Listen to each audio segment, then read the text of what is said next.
Blast off. In he comes. I don't know why I do my blast off every time. Hello and welcome to Space to Learn. This week we are joined by NASA astronaut Ron Garan. Yes, it's our special Earth Day themed show, attention crewmates of Spaceship Earth. So a few things you may need to know about Ron. He has spent 178 days in space. He's traveled more than 71 million miles during 2,842 orbits around our planet. That is a lot of times around our planet. He's flown both the US space shuttle and the Russian Soyuz spacecraft. He's done 4 spacewalks. And if that wasn't enough, he spent 3 weeks at the bottom of the ocean. He must be able to hold his breath really well. That's incredible. I might ask him about that, which is good because it is a Q&A session. Let me bring up this information behind me. Hang on, there you go. That's all you need to know. Right, if you've got questions for Ron, all you've got to do, get them over to us using Twitter. We are at ISSET_STEM. Use the hashtag SpacetoLearn and we'll pick the best ones around this week's theme. Mums and dads, hold fire. This is not for you. Hold your questions up for the grown-up program, Space Talking with an Astronaut, which goes live every Thursday at 7 p.m. UK time. This is for the kids, but all the information you need about that show you can find out about at ISSET.org. So go over to the website and check that out. For now, though, let's go over to the man himself. Ron, are you there?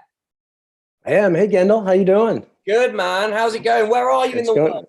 I'm in Tucson, Arizona. So it's good morning. It's morning here. Yeah, what time is it exactly then? Oh, it is 7:30 a.m. All right, nice. You're looking very fresh. What have you done so far today? Have you had a coffee and a bite to eat? This is it. This is my first encounter with the world today. Well, thank you very much for doing this, man. We really appreciate your time.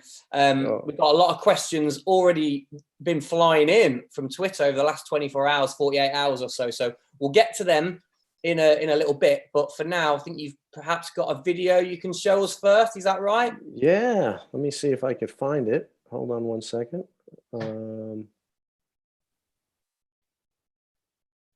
Got to get the old screen sharing up, get the PowerPoint ready. Yeah, here we go. Stand by. There you go.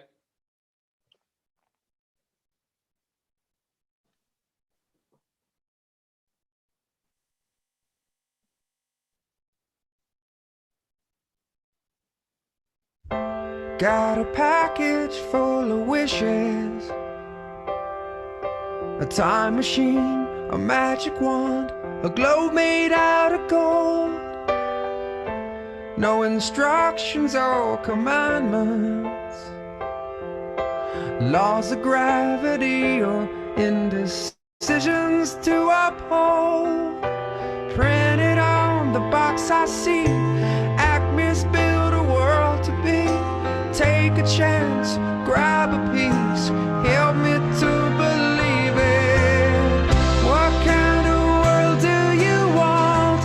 Think anything. Let's start at the start, build a masterpiece. Be careful what you wish for. History starts now.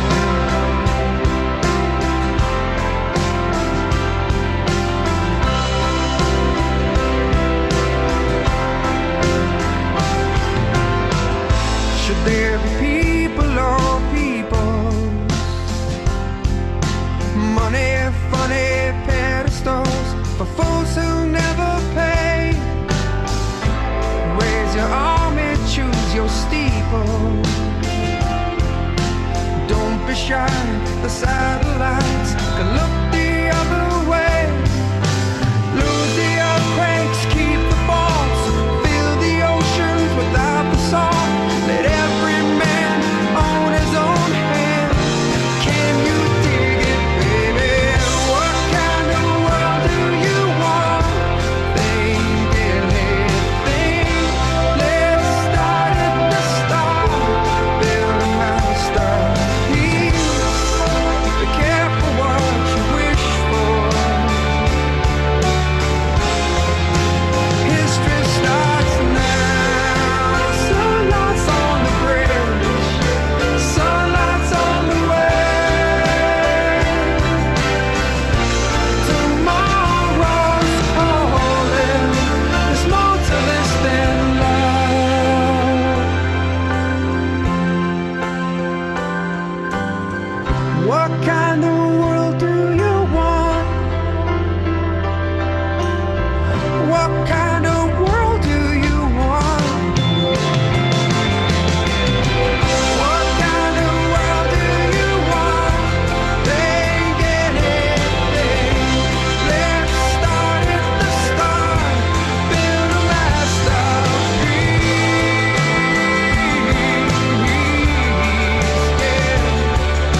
Love it, Ron. What was the inspiration for that video then?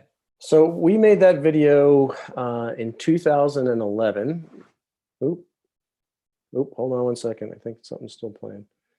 We made that video back in 2011, and I think it's cool that at the end of it, it says our vision is for the future is 2020. Yeah, because here we are in 2020. Why we made it is to show that we're all together. We're all one human family, and you know, many nations came together and built the International Space Station. Many nations came together as a team and take care of the space station. And it's. I also wanted to show it because I wanted to show that we have fun up there too. And you know, there was the one scene where we're all holding up the signs and you know, we're having fun and laughing and playing. And so it's okay to play even if you're an adult. So. It's the one thing I took from talking to all you guys is you're always playing up there. That's always, all the time, nonstop. It's nothing but fun. But it's scientific play, isn't it? That's the no. We don't film all the hard monotonous work. Yeah, we film the fun stuff.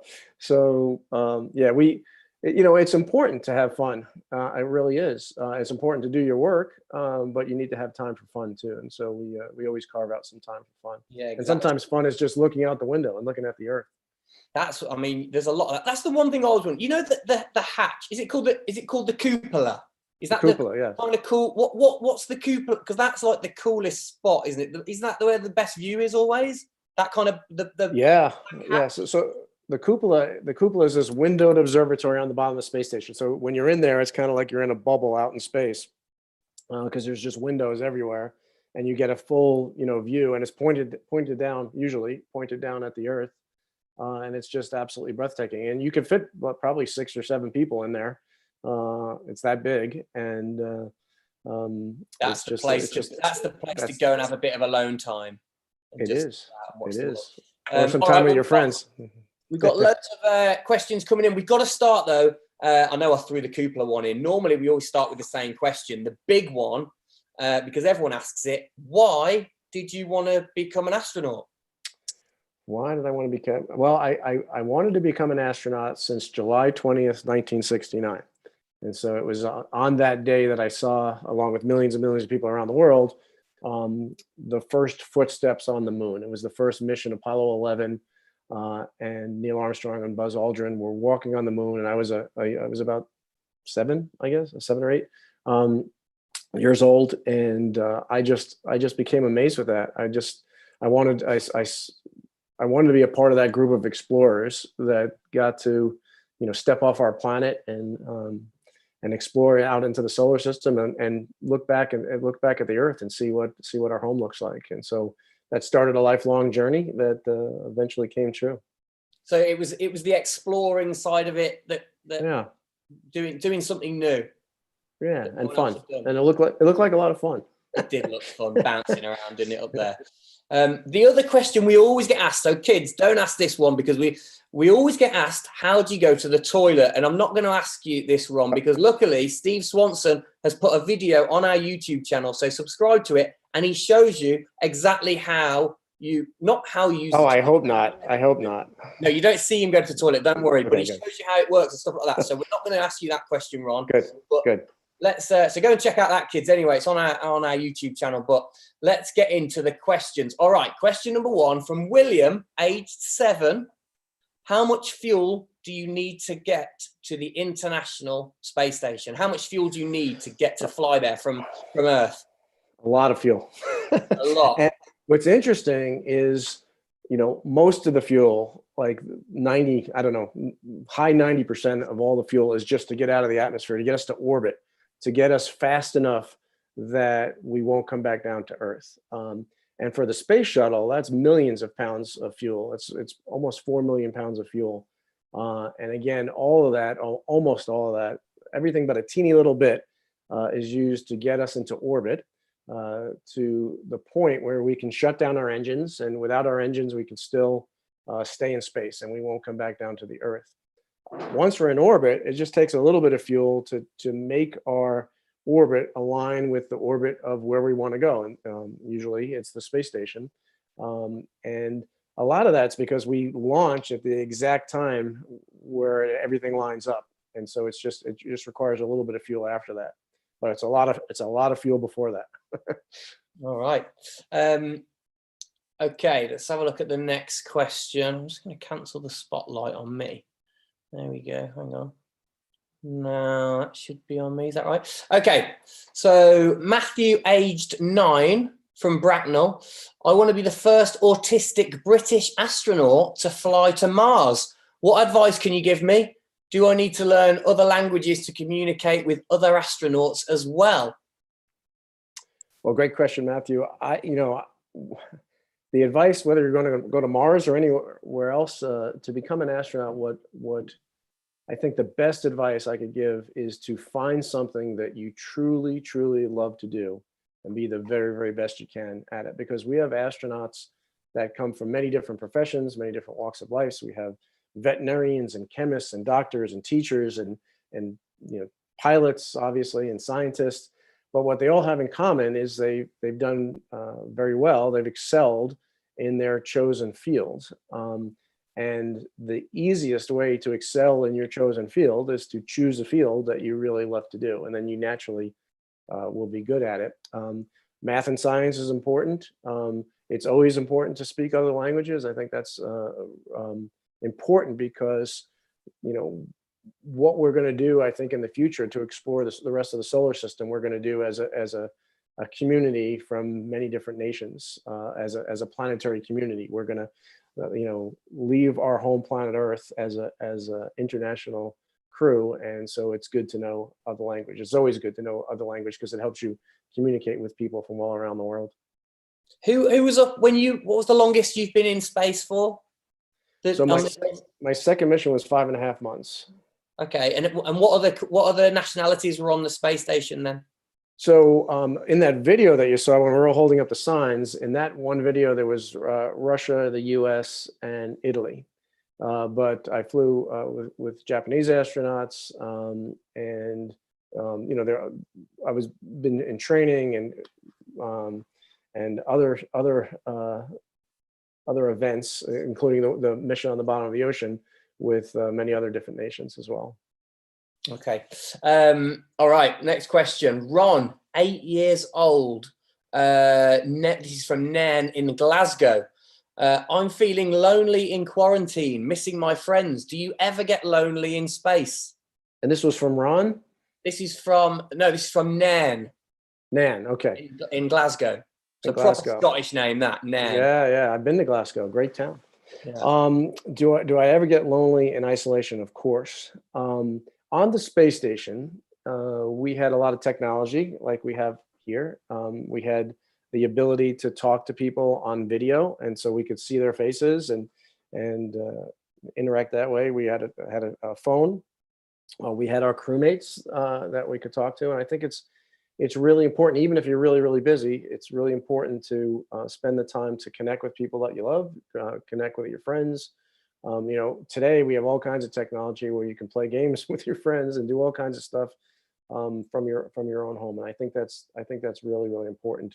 The other thing is, on the space station, when you're up there for, X number of months, that you're going to be up there for a specific period of time. And we are going to only be in this type of quarantine, in this type of period where we have to stay in our homes for a period of time. And so there is going to come a time when we're going to see our friends again. We're going to see our family members that we're not with right now. And so it's good to think about those times that are to come. And I think it's a gift in a way, because it makes us appreciate all those folks a lot more. I found myself realizing that, in some respects, I would not necessarily take people for granted, but take it for granted that I could see them whenever I wanted. Take it for granted that all I had to do is, hop in my car or just hop on my bike or just take a walk and go see whoever I wanted to see. So I appreciate it. When I was in space, I was really looking forward to that time where I get back to Earth and be able to see all those folks whenever I wanted, and face to face and everything else. So it's coming. We're going to get there. So it's a good period of time to appreciate all those people that we love and all our friends. Yeah, and to those kids out there that are perhaps feeling a bit, you know, worried because they don't know how long it's going to be. So would that be your advice? Just stay positive and just think about the next short amount of time. Yeah. Think about that. We're going to get through this. We'll come out the other side. We'll be able to see our friends. We'll be able to see those folks that we want to see that we haven't seen in a while. But in the meantime, we have all of these things that, like what we're doing right now, to help us stay connected, stay in touch, to keep track of how we're doing. And I think that's really important too, because we need to be watching out for each other too. And I think it's really good when you see people's faces, if you have the ability to do video conferencing or use video or you know, whatever platform you're on. I think it's really good to look and make sure that everybody's doing great. And if you think they're not, then ask them about it and say, hey, how's it going? How you doing? How's everything been? Okay. Right. You got a question from Henry, age 7 in Cardiff, Wales. What food did you eat whilst in space and how did you cook it? Good question, Henry. Most of the food is kind of like camping food. So it's either dehydrated where we add water to it, or we put it in a little oven to cook it. And it's all in bags and you just, you know, open up the bags. But every once in a while, a cargo ship would come up, or in my case, I was there for the last 2 missions of the space shuttle. So a space shuttle would come up and they'd bring fresh food. And at one time they brought up ice cream. And so that was real ice cream. Really? How do you keep ice? Have you got freezers up there? So there was this one mission was bringing up a scientific freezer, and they were going to launch it empty. And the commander of the mission was Mark Kelly, who I flew with on my first mission of Discovery. And he said, why would we bring up an empty freezer? Let's put some ice cream in it. And we had an ice cream party. So that must be, do you have to eat the ice cream really fast or it melts and starts like flying around? No, you could take your time. You can. Yeah, it sticks together. Okay, that's good. All right, that was a good question. Anyway, okay. Who else we got? Lucas, age 7 in Nottingham.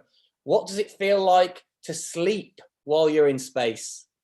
Hi, Lucas. It feels great to sleep in space once you get used to sleeping in space. It took me about a month to figure out how to sleep in space, and I think the reason for that is where my head would normally go in weightlessness was uncomfortable for my neck. And so for the first month, it was very difficult. I'd sleep for an hour here, an hour there. And then finally, when I finally figured out how to sleep, it was wonderful, because when you sleep here on Earth and you're in your bed, gravity is pushing you into your bed, and it's pushing you into your pillow. And if you're laying on your side, eventually you're going to get pressure points and you're going to have to roll over. And so you're continuously, to some extent being woken up all night long, because you have to change positions to get comfortable. In space, there is no pressure points. You're just floating. But what was really interesting, it took me a month to figure out how to sleep in space, but my first mission was only 2 weeks. So really? I didn't figure it out on my first mission. It took my second mission to figure out how to sleep. Okay. What's the longest? What is the longest that you would sleep up there? What would you wake up and go, wow, that was a really good one?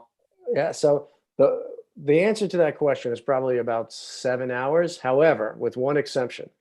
When I came to the space station the second time and I launched on a Soyuz, we spent 2.5 days in orbit in a Soyuz before we docked to the space station.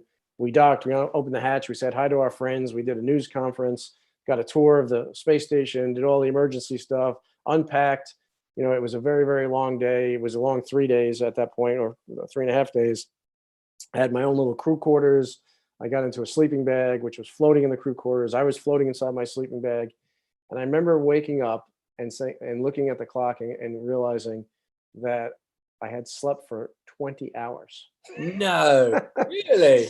and I said to my crewmates, I said, what happened? Why did you let me sleep? Well, you have the day off today, so you were sleeping. We figured we just let you sleep, and I obviously needed that sleep. But except for that one time, yeah, it's about 7 or 8 hours. That's a good.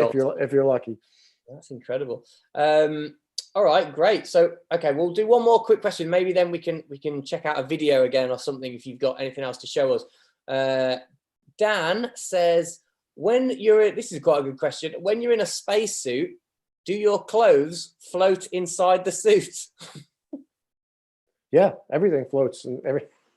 So if you're inside a spacesuit, your body is floating inside the spacesuit, but it's a very tight spacesuit, right? So you can't really float very, very much. But I mean, if it was looser, a little bit looser, you would feel yourself, moving around in the spacesuit. Yes, because you kind of got like almost like long johns on or something. You have long johns on, and they're tight too, and so everything, because it's tight, it actually is floating. It just doesn't feel like it's floating because it's not moving on your body as if it was floating. If it was loose fitting, then yes, you'd feel it floating all over the place. All right, cool. Okay, well maybe we can show a video. I mean, we have got a question from Edith, age 9, and she just says, "What is it like to live in a spaceship?" So if you've got any kind of videos or photos that we can just see a bit of you messing around or. Yeah, let's see. How about a launch? You want to see a launch? Yeah, let's see a launch. All right. Sorry, Edith, we'll get to that. We'll come back to that question. Let's see a launch. Everyone likes a launch. Okay. Let me share my screen.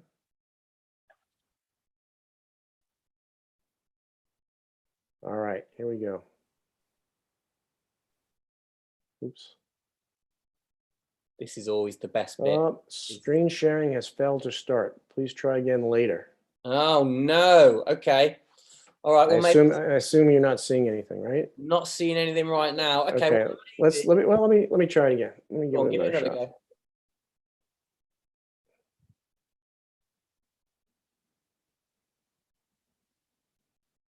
Oh, there you go.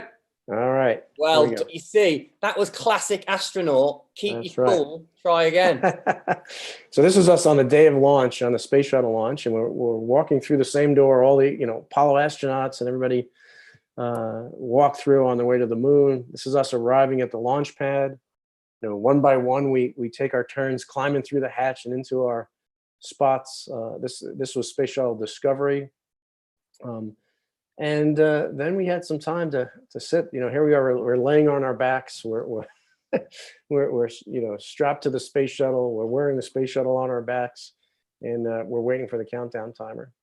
And you're in there for quite a while, aren't you, Ron? Like you're for a few hours, is it, before launch? Yeah, a few hours. And you're gonna hear what we're saying to each other on launch, or at least I hope you will. But this is us getting ready to launch now. Oh, the anticipation. Evident. Feel like it goes to main engine start. 6 seconds, main engine start. 3 coming up. 3, 2, 300, hang on. booster ignition. 102, 102, Discovery. auto.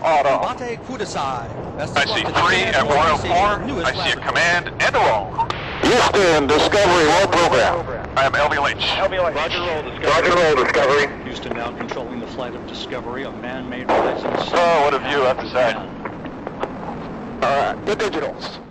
So all that fuel that we talked about, this 4 million pounds of fuel, it all gets burned in like 8.5 minutes. And so, we're accelerating, we're going faster and faster and faster. And we go from being pushed in our seats at a force 3 times our weight, what we call 3 Gs, to being weightless instantly. And it feels like, there's this gigantic elephant that was sitting on your chest, and then all of a sudden it got off your chest. And I think it's an incredible experience. But this is us on our first day in space. We're all pretty happy to be there. It doesn't take long before you're starting to play in space. We brought up the Japanese laboratory. This is the inside of the Japanese laboratory. After we arrived, there's a shot of the U.S. laboratory. Back to the Japanese laboratory, and I think that's it. So you've all kind of got your own like laboratories and stuff, but do you experiment a lot with each other and mix it? You're all kind of in it together, aren't you? We are. No, there's different laboratories, but there's one space station. There's crew members from different countries, but there's one crew. So, and that's not just the crew that's in space. It's the crew on the ground too. It's thousands of people spread across different mission control centers all across the world. everybody is one crew. So Yeah. So nationality is out the window. It doesn't matter at all. You're all just one team.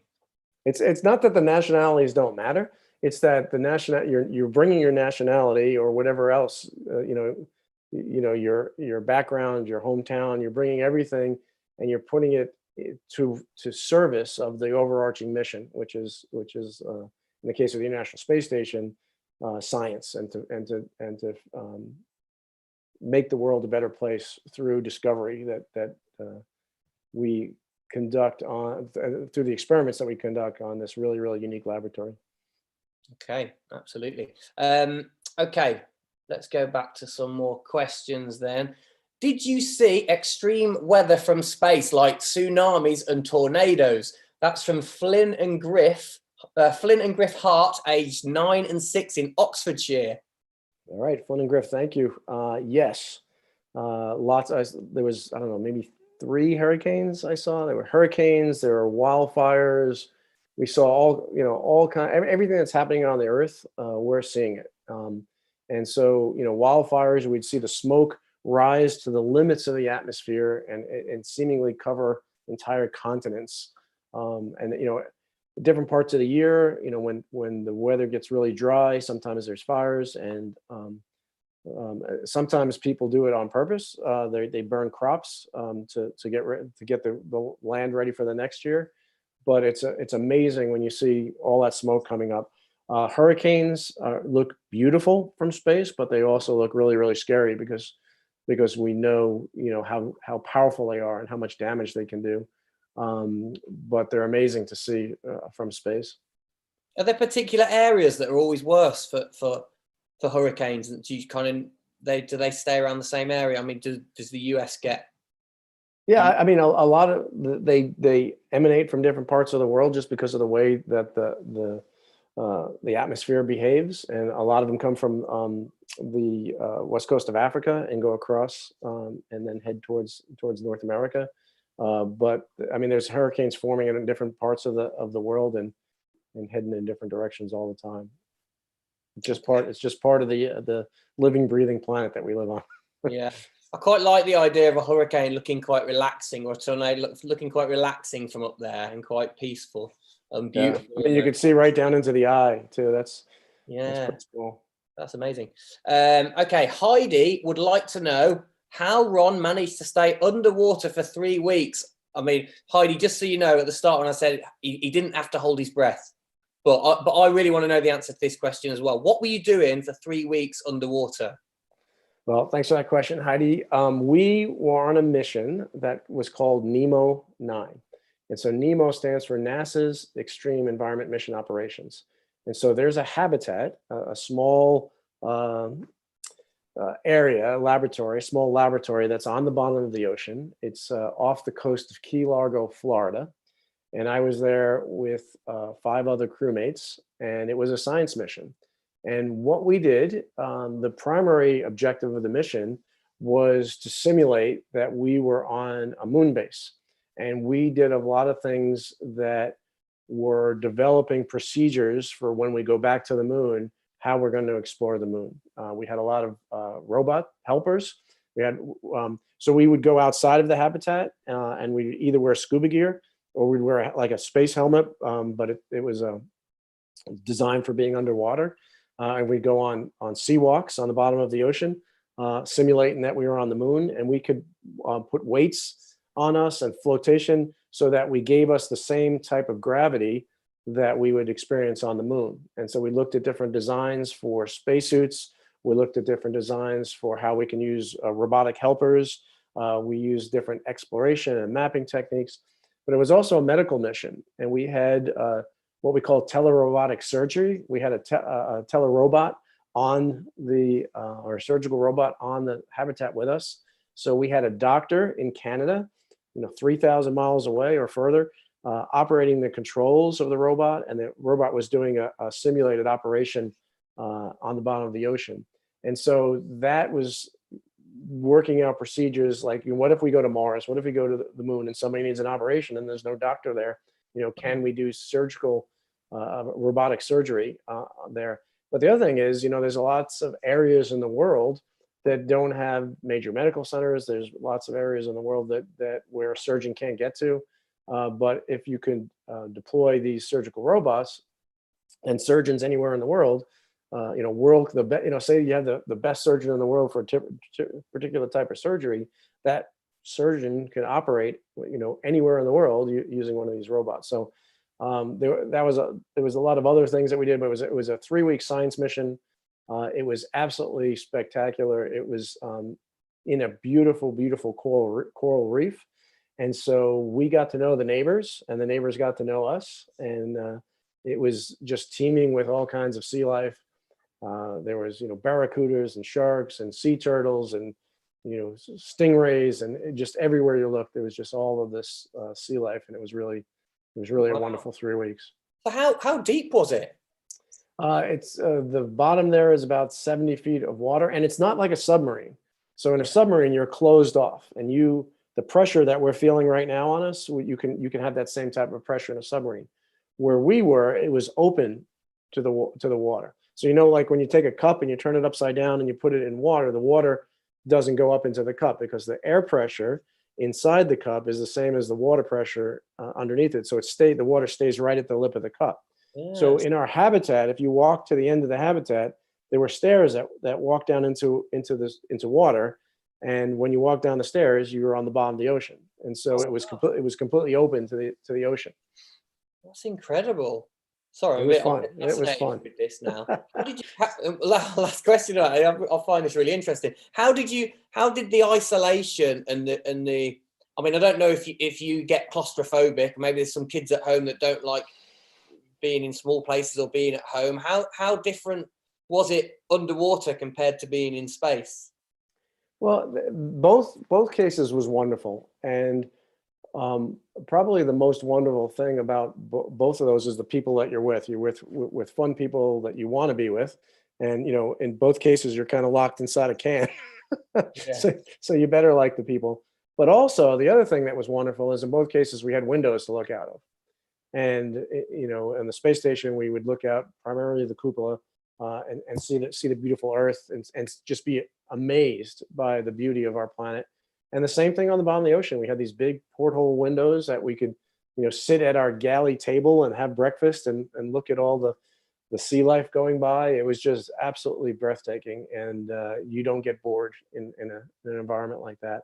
And one of the things that I really realized in both those environments, and going to space and being on the bottom of the ocean, is that there is so much right here on the surface of the Earth to be amazed with. There's no shortage. Just look out your window and you'll find 1,000 million things to be amazed with. And we live on an incredible planet, and we live on a beautiful planet. And we because we don't really know anything else, we haven't lived on another planet. I think we don't realize how absolutely amazing everything is that we have. Yeah, and how lucky we are to have this planet. Okay, Owen is 10 years old and he's from Norfolk. He would like to know how likely it is that an asteroid could hit the ISS and what would happen. Well, great question, Owen. I think it's not very likely that an asteroid would hit the ISS. It's likely that's micrometeorites, very, very small debris, or not. Well, there's two issues with the space station. One is human-made debris that's in orbit around space junk, that's in orbit around our planet, can hit the space station, and also very, very small pebble-like sized objects that are in space can hit the space station, and do hit the space station.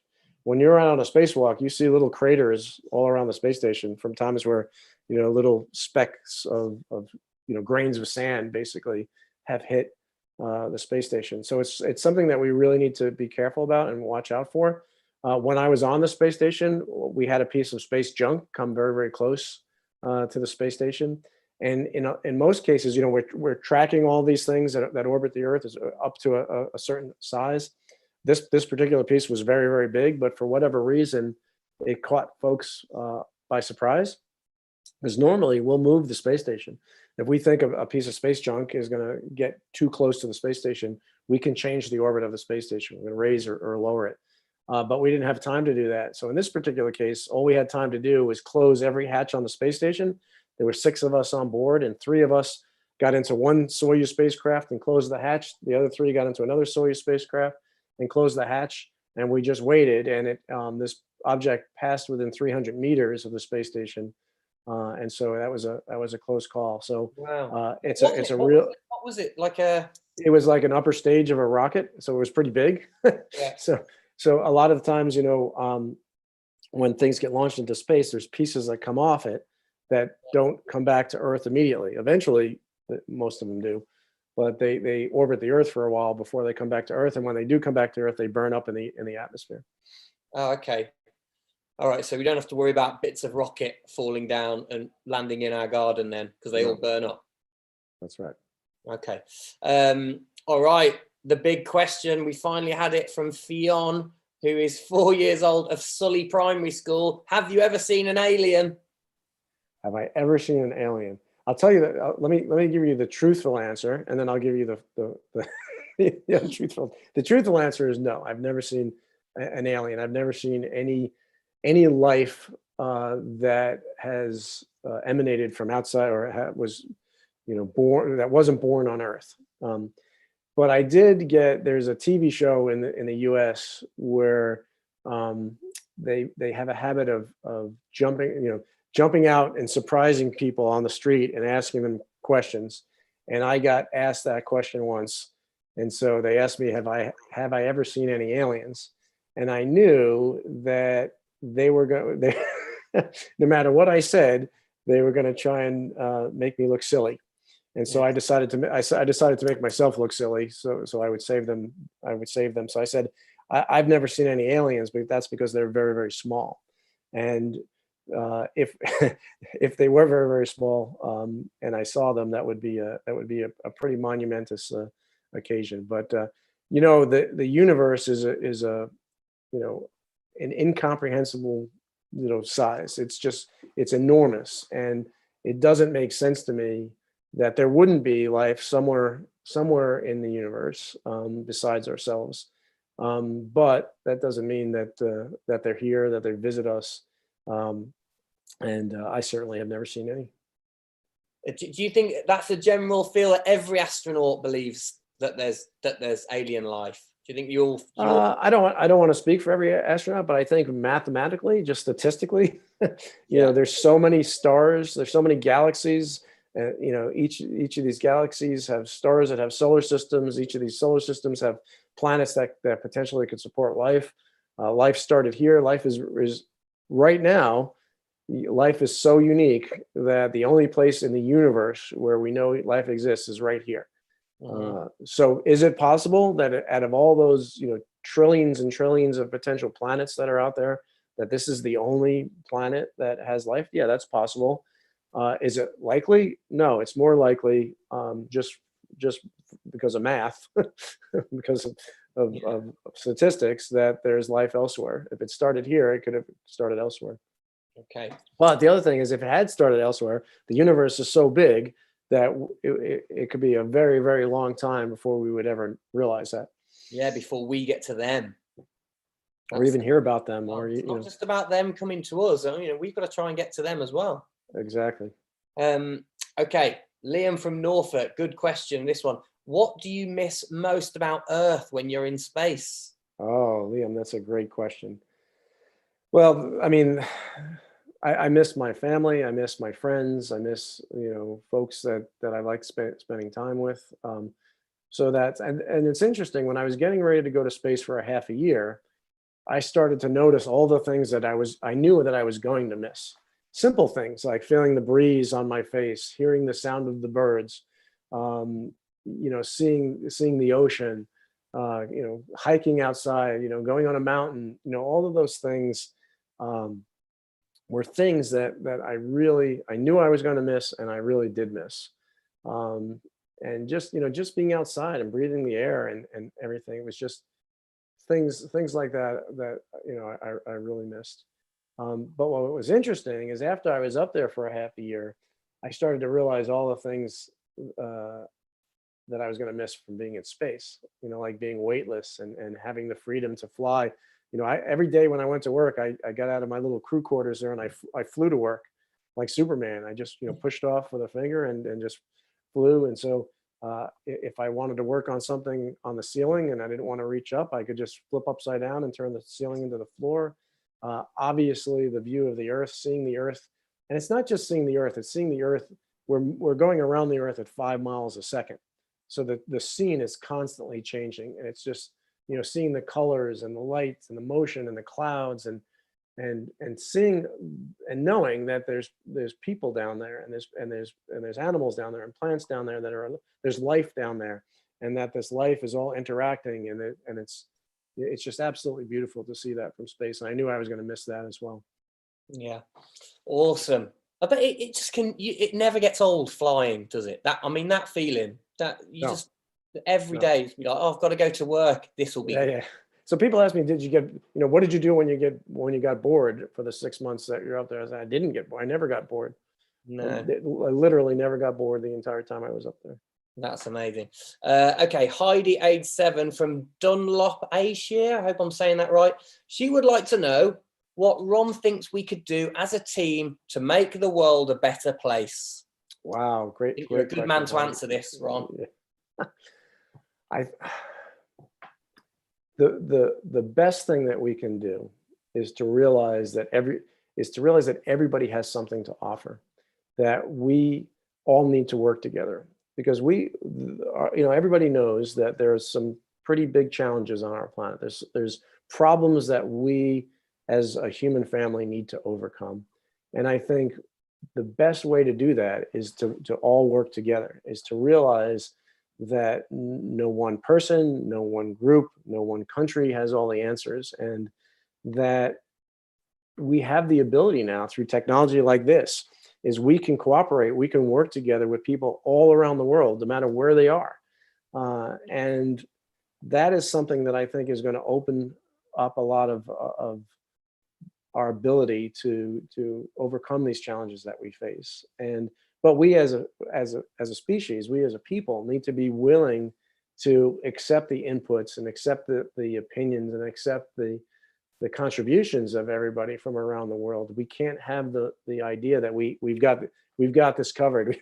We know what we're doing, because it's together that we have so much shared strength. It's together that we have so much shared ingenuity and genius and creativity and ideas and action can come from anywhere in the world. It doesn't matter where you are. It doesn't matter how old you are. It doesn't matter what your background is. People can come up with ideas that can change the world. And so I think us, first of all, realizing that we have that within us, that we have the ability, each and every one of us has the ability to change the world, and to not be afraid to share our ideas and share our creativity and share our action.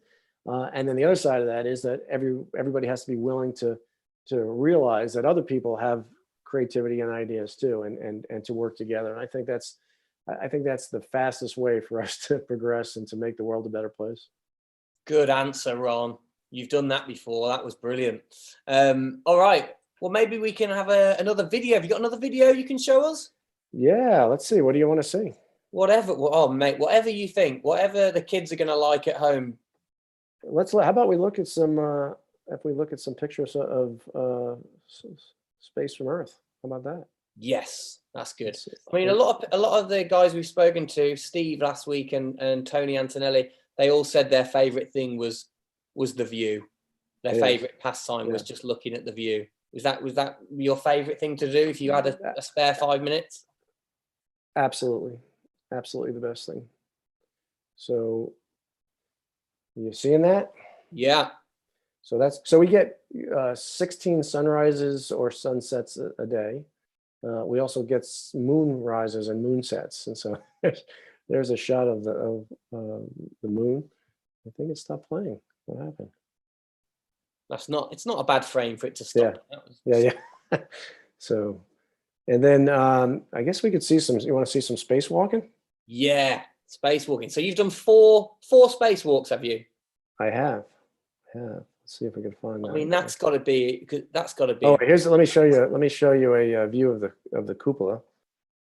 People like to know what that looks like. So there's that windowed observatory on the bottom of the space station. And like I said, you could fit probably 6 or 8 people inside there. And it's got all these beautiful windows. It just gives us a spectacular view of the Earth. I would be in that every day. We are in that every day. But that is you kind of get a sense of height there. Is that a bit of a, if you've got a fear of heights, is that a bit scary? Well, there's a difference between height and altitude. Yeah. So, and it's interesting, you feel like you don't want to fall back to the Earth, but we are falling back to the Earth. Everybody, the entire space station has fallen to the Earth. We're inside, we're falling to the Earth. That's why we're weightless. But we're traveling so fast across the Earth that we never fall back down to it. So the Earth curves away at the same rate that we fall towards it. So you don't get the sense that you're going to fall because you already are falling. and that shot, and that you can see the kind of world spinning past. How sped up is that? That is sped up. Yeah. How fast does it actually feel like you're moving past? Is it just a slow kind of? It silently glides by. So let me find how about a spacewalk? Let's do some spacewalk. Yeah. Here. So this is the 3rd spacewalk of my first mission. That's my spacewalk partner Mike Foss, and this is me getting put into the airlock, and this is us coming out of the airlock for the first time, which was what is that incredible. like the first time you leave the ship? It didn't seem real. It seemed like I was watching it in a movie, and that's me on the end of the space station's robotic arm. And it flew me across the top of the space station on this arc. We called it the windshield wiper because it was this big arc across the top of it. And I remember being about 100 feet above the space station and looking down at the space station against the Earth 240, 250 miles below. And it was just absolutely breathtaking. But it was also, what really was amazing in that was the incredible human accomplishment that the space station represents. The fact that all these nations came together and to do this amazing thing was just absolutely inspiring. And I thought, what would the world look like? How many fewer problems, how many fewer challenges will we have if we could have that same level of cooperation that built the International Space Station and brought it down to the surface of the Earth? We could solve anything if we did that. And so that was really amazing. Yeah, that's quite incredible that you could be looking at the Earth thinking, wow, that's amazing, but also look back at the ship and go, actually, look at what we've done. Exactly. Look at what we've built together. That's quite an interesting way of looking at it. That was stunning. Well, fantastic video. Thank you for that, Ron. All right, well, let's get a few more questions back. We haven't got much time left, actually, so let's try and rattle through a few quick ones if we can. Okay. Oh, this is one that is about spacewalks. So this is good. During one of your spacewalks, if you have your phone with you and you turn it upside down, would the screen orientation still turn over? That is Aaron 810. Aaron, you're a genius. Where did that come from? What do you think, Kendall? What do you think? I think it would. I don't think it would turn over because it doesn't know which way is up or down. There is no up or down in space. It's all zero gravity. It's all 0G. Or what we call microgravity. And so, yeah, it wouldn't know what to do. Probably in space, it would probably just keep flipping. I didn't have a cell phone in space, but I think it would be completely confused. It wouldn't know which way was up because there is no up. It would be searching for up and they would never find it. It would never know. And it would probably, the battery would go quickly and then it would go and you wouldn't get a photo at all. It'd be really annoying. Okay. Aaron age 10, do rockets when they take off create a sonic boom? What makes this happen? So when you travel faster than the speed of sound, shock waves come off the rocket or something, or an aircraft or wherever it is. And when those shock waves hit the ground, or reach the ground, we hear that as a sonic boom.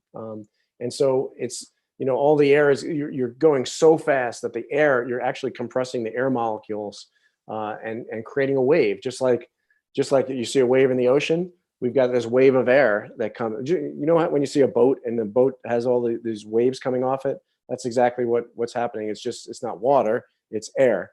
And when that wave reaches you, you hear that as a boom. And what's interesting, I've flown a lot. I was a test pilot, and I've flown a lot of test missions. And sometimes you're either in the test aircraft or you're in an aircraft, what's called a chase aircraft, where you're really close to the other aircraft. And again, you'll appreciate this based on your background, but you can actually surf. So when you're flying in formation on another aircraft that's going supersonic, that wave that's right there, you can surf on it. And so you're just doing this thing. So it's really kind of fun. Wow, that's crazy. But when you're in the airplane, you can't hear the sonic boom because it's behind you. Yeah. The sound can't reach you because you're going faster than it. Oh, wow. Okay. It's kind of hard to get your head around a little bit. All right. Christopher wants to know, what is your favorite piece of kit that you used up in space? So I guess I'm going to give you two answers for that, like scientific kit or maybe a fun kit. I have seen you with a guitar up there as well. So something for fun as well. Wow. That is a great question. What's your favorite experiment to do? Well, I'll tell you, the first thing that popped into my head was my spacesuit, right? Because when you're in a spacewalk and you're in a spacesuit, you're kind of in your own little spaceship. You're in a self-contained spaceship. So I'll call that my favorite kit. Yeah, we had musical instruments up there. You saw in the video, we had a flute and a whole bunch of stuff, a keyboard, a guitar, all kinds of stuff. So music is a connection with Earth. And when you're on the space station, what you hear is very artificial. It's pumps and it's fans and the radio. And when you listen to music, though, especially if you're listening to live music, somebody breaks out a guitar and is playing, or somebody's playing the flute or the keyboards or whatever else, it is a tie back to home. It's a natural tie back to home. So I think that would be my favorite. Amazing. And Lucas actually says that. What experiments did you do in space, and what was the coolest? Do you think it's kind of similar? Oh man, there's so many experiments. Every day is filled with experiments. There was the ones that are popping to mind right now. We had some with spiders. So we had some astro spiders up there, and spiders in space. That sounds like a horror film. Yeah, it does. So they're enclosed in their own little habitat, but we were looking at how they make webs in zero gravity. We grew things in space, plants. We had flying robots that did things in formation with each other. That was fun.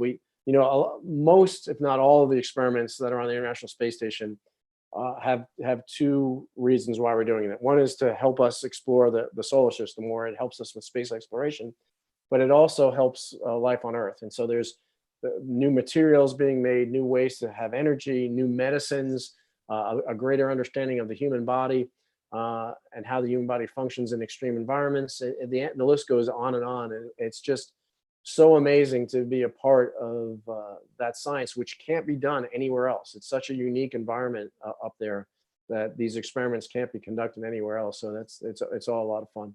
Okay, we'll do one last quick question because we are running out of time.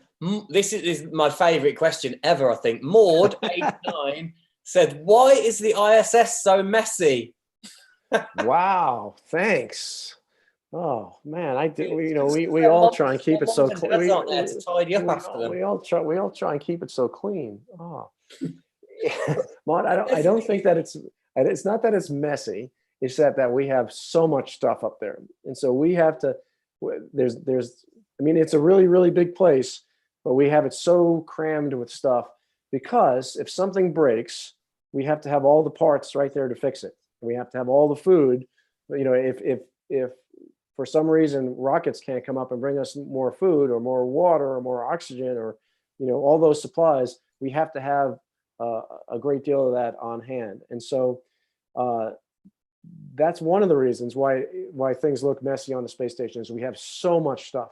The other reason is because everything floats, and so everything has to be tied down and it has to be kept where it is or it's going to float off. And so a lot of times it's easier to just tie something down to something that's already there, and then eventually it starts to look a little messy. I have to agree, it does look a little messy. But everything there, creating that messy look, it's all essential stuff, Maud, isn't it? I mean, it all has to be there. It is. All right, good question, though, Maud. That was brilliant. Okay, well, I think that's kind of all we've got time for. But Ron, I mean, if you want to give the kids one last message? I mean, it's Earth Day tomorrow, isn't it? Do you want to give them a little message about Earth Day? Tell them a little bit about that. Yeah, so Earth Day, it's the 50th anniversary of Earth Day tomorrow. And Earth Day is the day that we celebrate the fact that we live on a planet, that we have this beautiful planet that's teeming with life. It's just absolutely incredibly beautiful. It has everything that we need to live. It's the only place in the universe that we know that's like this. And it's the day that we recognize that all of us are astronauts. We're all in space. Each and every one of us is traveling through the universe together on this spaceship that we call Earth. And as such, we have to take care of our fellow crewmates, and we have to mind our ship. We have to take care of our planet. It's the only one we have. It's the only one that supports our life and all the life on our planet. And the other thing I'll say is, we're going through a challenging time right now. It's a time like we've never seen before. We've never had a situation before where it was obvious that all of us are in this together, that every single person on the planet is affected by coronavirus right now. And what that gives us is an opportunity to come through this challenge, which we will, and to come through it stronger and more unified than ever, to come through it better equipped to deal with any other crisis that comes down, because we truly are one human family. We truly are all in this together, and it's completely obvious and completely undeniable now how interconnected and interdependent we all are. And the only way we're going to get through and solve all the problems that we face is by working together as one human team, as crewmates on Spaceship. Well said, Ron. Well said. Thank you very much. Well, it's been a pleasure to talk to you. Hopefully, we'll do it again soon. And yeah, take care. Stay safe. Thanks for all the great questions. They were awesome. They were good today. All right. Thanks, Ron. My pleasure. My pleasure. Cheers. There you go. Ron, how good was that? Okay. I've just got to tell you a few things about some very exciting things coming up. Kids, you might like this. Tomorrow, our friends at Minerva Tutors are going to be teaching us how to build and launch your own rocket from your garden at home. How good does that sound? Your own rocket flying up in your garden. So all you've got to do is head over to minervatutors.co.uk to get involved. All the information's there, so make sure you do that. Mum and Dad, this is for you. On Thursday, we're going to be back with Space Talking with an astronaut. This week, we're going to be joined by British-born space hero Mike Foale. He's going to tell us about the time when the Soyuz ship smashed into the Mir space station and they lost all the power and they were losing oxygen and it was all not looking good. So how on earth did he fix it and return back to Earth from one of the most hostile environments known to man? Well, he will tell us on Thursday. So find out all the details on ISSET.org for that. Don't miss it. That's going to be very, very exciting. Kids, remember, we're going to be back this time next week for another Space to Learn with another astronaut. Next week, we're going to be joined by Ron's friend, Nicole Stott. So that's going to be very exciting. In the meantime, make sure you subscribe to the YouTube channel so you never miss any Space to Learn shows. Follow us on Twitter and Instagram. Remember, it is at ISET_STEM. And that is it for now. Thank you again to Ron. We'll see you all next time. This is Adam Gendel, spacing out. Play the video. 25th. Vasily Tsiblev, the commander, and Alexander Lazutkin, the flight engineer, had been using radio control equipment to fly a cargo ship called Progress that weighs about 7 tons into the Mir station using a TV looking at the station. As I look at Vasily's TV screen, I can see that the orientation is all wrong for a proper docking to take place. And Sasha, the flight engineer, says to me, Michael, Krabbel. But I understood, because of the emergency in which he said it, that he meant go there to save your life. And as I float through, I feel the whole space station shudder and move around me. I'm pretty sure this may be my last breath.